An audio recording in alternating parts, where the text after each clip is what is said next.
Donc maintenant, je vous laisse en bonne compagnie avec Gillo Alain Malpart, président et cofondateur de Mavana, et puis juste après avec Sylvain Spenley, qui est le CEO de Robo, qui vous partageront leur point de vue sur la contribution de l'IoT à la réduction de notre impact environnemental. Gillo, à toi la parole. Merci Wassim et bonjour à toutes et à tous. Tout d'abord, merci à toi Wassim et merci à toute ton équipe chez Burning Point de nous avoir invités, nous Mavana, à partager nos connaissances sur le sujet de l'IoT au service de l'environnement. Juste en une minute, Mavana, pour les personnes qui ne connaissent pas, c'est un acteur indépendant qui s'est donné pour mission d'aider les organisations, publiques ou privées, à identifier leurs impacts environnementaux et notamment leurs émissions de gaz à effet de serre, qui peuvent être réduits grâce à l'utilisation de solutions IoT du marché. Et on le fait pour chaque organisation en prenant en compte 4 dimensions. L'adéquation technique, l'adéquation sociale, la rentabilité économique et la rentabilité environnementale de l'application de ces solutions dans l'entreprise en question. Et le cas échéant, on aide également ces organisations à mettre en œuvre ces solutions adaptées à leurs activités et à leurs processus. Bon, c'est vrai qu'on a un profil un peu particulier parce que nous mêlons à la fois une expérience importante dans l'IoT, jusqu'à 20 ans d'expérience pour certains d'entre nous, et une expertise en quantification des impacts environnementaux et sociaux de la technologie. Alors, en parlant de technologie, pour le professionnel de l'IoT, c'est-à-dire pour la plupart d'entre vous, donc, objet connecté, ça peut vouloir dire maintenance prédictive, optimisation d'un flux ou d'un procédé, contrôle à distance ou encore servicisation. Mais pour les professionnels qui ne sont pas du marché, et je pense que vous serez tous d'accord pour concéder que ça signifie surtout un casse-tête opérationnel. Alors pourquoi ? À cause de la complexité technique de ce type de solution et de la fragmentation du marché. Je parle de complexité technique parce que vous le savez, l'IoT, c'est la convergence de tous les pans du numérique. On parle d'électronique, de logiciels embarqués, de réseaux, de cloud, d'API, d'applications web, de cybersécurité, etc. Et je parle de fragmentation parce que le marché regroupe des professionnels d'à peu près tous les horizons, dans tous les pays, avec des approches, on va dire parfois divergentes. Pour le grand public, par contre, le terme objet connecté représente souvent des objets électroniques qui sont gadgets, qui sont utilisés à des fins récréatives ou de confort, voire publicitaires.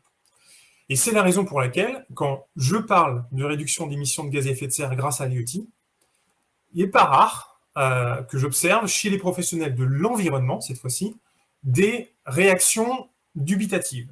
Parce qu'un objet connecté, pour eux, c'est avant tout un gadget et c'est à terme un déchet électronique. Au mieux, stocké dans une armoire et au pire, installé dans la nature et sans être jamais désinstallé. Et quand on considère l'énergie nécessaire pour les fabriquer et les utiliser, la matière première nécessaire pour les fabriquer, matières premières qui sont souvent plastiques et métalliques, l'utilisation des réseaux et les masses de données qui sont générées, on peut comprendre pourquoi les objets connectés peuvent avoir la réputation d'être écotoxiques.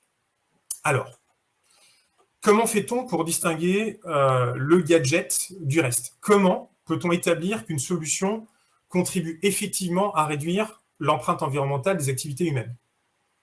Chez Mavana, on a défini une approche méthodologique qui nous permet d'identifier quels sont les processus d'entreprise qui peuvent être améliorés par un objet connecté et simuler les impacts environnementaux de l'acquisition, l'installation et l'utilisation de cet objet. Et on s'est basé sur des méthodes d'analyse de cycle de vie, qu'on appelle également ACV, et de bilan carbone, et bien sûr nos compétences techniques et de nos connaissances du marché IoT. Je vais pas rentrer dans les détails de ce que sont l'analyse du cycle de vie et le bilan carbone, mais pour ceux qui sont intéressés, on pourra bien sûr les évoquer dans les questions après.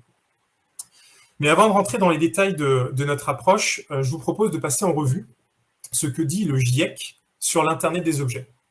Alors le GIEC, pour celles et ceux d'entre vous qui ne sont pas familiers du sujet, c'est le groupe d'experts intergouvernemental sur l'évolution du climat. C'est un groupe qui est composé d'experts, actuellement provenant de 195 pays, et qui étudie depuis à peu près une trentaine d'années des publications scientifiques et techniques du monde entier pour tenter d'évaluer de la manière la plus exhaustive et la plus neutre possible l'état de toutes les connaissances sur le changement climatique.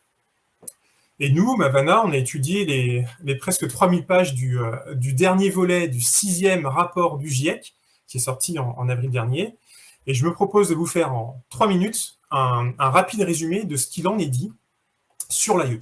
Alors, pour le GIEC, l'Internet des objets est particulièrement intéressant pour des cas d'usage tels que le smart grid, c'est-à-dire les réseaux énergétiques intelligents. Ensuite, il y a la smart agriculture, pour connecter les exploitations agricoles et les aider à optimiser leur logistique et leur utilisation des ressources naturelles, et notamment des intrants. Il y a également l'autopartage en boucle, des véhicules qui sont mis à disposition en libre service pour être utilisés de manière ponctuelle. Il y a bien sûr le smart building, c'est-à-dire le bâtiment intelligent pour optimiser les consommations énergétiques, la gestion du confort environnemental. Il y a aussi les smart logistics, c'est-à-dire l'optimisation du fret, notamment terrestre, routier ou ferroviaire. Il y a également l'usine connectée, qui est, pour faire simple, le contrôle de procédés et l'automatisation, qui peut générer des gains économiques et des gains environnementaux. Et il y a quelques éléments de la Smart City, comme par exemple la gestion intelligente du trafic routier. Je passe très vite sur ces cas d'usage, et là, je ne vous donne pas d'informations quantitatives, comme par exemple quelles sont les économies d'énergie possibles avec l'usine connectée. Mais si ça vous intéresse, tout ça est documenté dans les rapports du GIEC, et puis n'hésitez pas à me contacter après le webinaire si vous voulez qu'on creuse le sujet ensemble. Alors, toujours dans le rapport du GIEC, dans son résumé pour décideurs, le document le plus court, qui fait une 60aine de pages, le GIEC précise en particulier, et là je traduis littéralement ce que vous voyez apparaître en jaune sur votre écran, que l'IoT, parmi d'autres technologies, permet d'améliorer la gestion de l'énergie, d'augmenter l'efficacité énergétique et de promouvoir l'adoption de technologies à faible émission, sous-entendu, de gaz à effet de serre.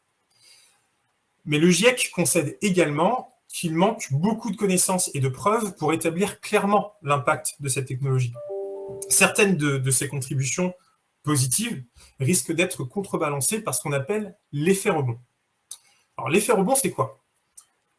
C'est quand une optimisation qui est faite dans un domaine peut provoquer une recrudescence de consommation dans un autre domaine, ce qui efface les gains environnementaux qui avaient été prévus à l'origine.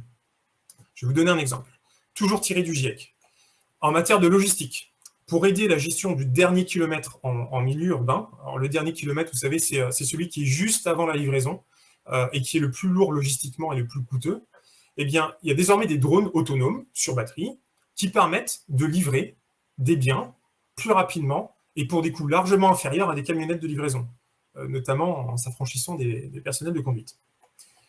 Donc, dans l'hypothèse où l'on généralise l'utilisation des drones, les livraisons deviendraient plus efficaces.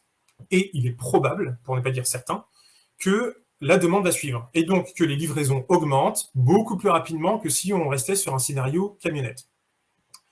Sauf que ces drones, plus efficaces donc, présentent des émissions de gaz à effet de serre qui sont comparables à l'utilisation des camionnettes si on prend l'intégralité de leur cycle de vie, c'est-à-dire tous les impacts depuis l'extraction des matières premières jusqu'à leur mise en déchet.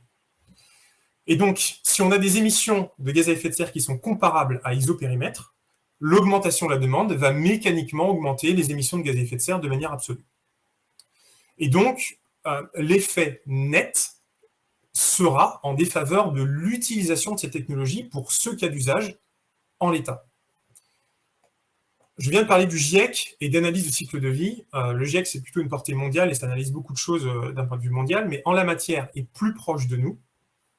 L'ADEME et l'ARCEP ont sorti en début d'année un rapport conjoint sur l'évaluation de l'impact environnemental du numérique en France.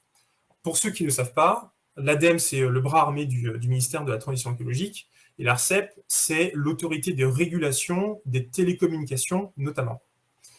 L'ADEME et l'ARCEP, donc, ont sorti en début d'année un rapport sur l'impact du numérique. Je n'ai pas pu m'empêcher de l'éplucher et d'en extraire des données qui sont relatives à l'IoT.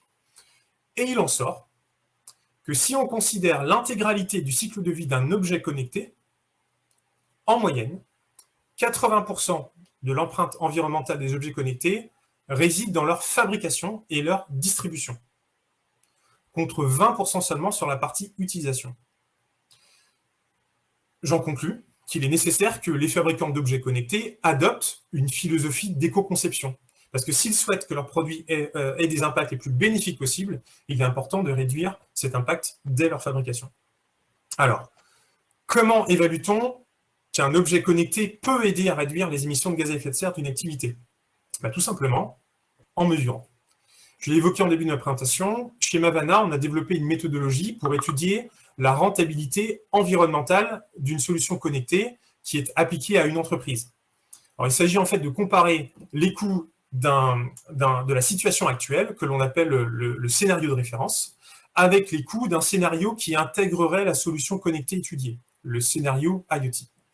Et ces coûts doivent être pris en compte du berceau au tombeau, comme disent les ACVistes, c'est-à-dire ceux qui pratiquent l'ACV. Du berceau au tombeau, ça veut dire depuis la fabrication de l'objet jusqu'à sa mise en rebut, et en passant bien sûr par sa phase de distribution, son utilisation, notamment la consommation d'énergie, l'utilisation des réseaux, les données stockées, etc. Dans notre approche, il y a donc 3 évaluations. Il y a l'évaluation environnementale du scénario de référence, la situation actuelle, l'évaluation de l'objet physique lui-même, qui est vu comme un investissement, un coût environnemental d'investissement. Et cette évaluation, on l'a fait en réalité une fois pour toutes, pour chaque objet. Et ensuite, on stocke cette évaluation dans notre base de données, qui s'appelle Sobar IoT, qui a pour objectif à terme de devenir une sorte de Yuka de l'IoT. Et enfin, l'évaluation du scénario IoT, qui prend en compte la phase d'utilisation de cet objet connecté. Donc, je résume. Trois évaluations. Le scénario de référence, les coûts environnementaux intrinsèques à un objet connecté, et troisièmement, l'évaluation du scénario où cet objet connecté est utilisé pour l'organisation en question. Je vais vous donner un exemple. Par exemple, donc un de nos clients, qui a un cabinet de la mesure de la qualité de l'air et de l'eau pour les bâtiments publics. Vous savez, c'est les entreprises qui viennent faire des audits de qualité de l'air dans les écoles, les mairies, les hôpitaux ou les piscines, par exemple. Eh bien, son dirigeant est venu nous voir en nous exposant son paradoxe. Sa PME de 23 salariés exerce dans le domaine des services environnementaux, mais pollue relativement beaucoup du fait que ses 18 experts sont constamment sur la route, en voiture, pour aller effectuer des audits sur site. Alors, il nous a demandé de l'aide pour optimiser le temps, le carburant et le confort de ses experts. Tout simplement en leur rendant leur métier, parce qu'à la base, ils n'étaient pas là pour conduire, mais plutôt pour effectuer des analyses. Il s'agit donc de comparer les coûts financiers et environnementaux de leur scénario de référence et de leur scénario IoT intégrant un capteur connecté permettant de mesurer du CO2 et quelques autres particules gazeuses qui les intéressaient.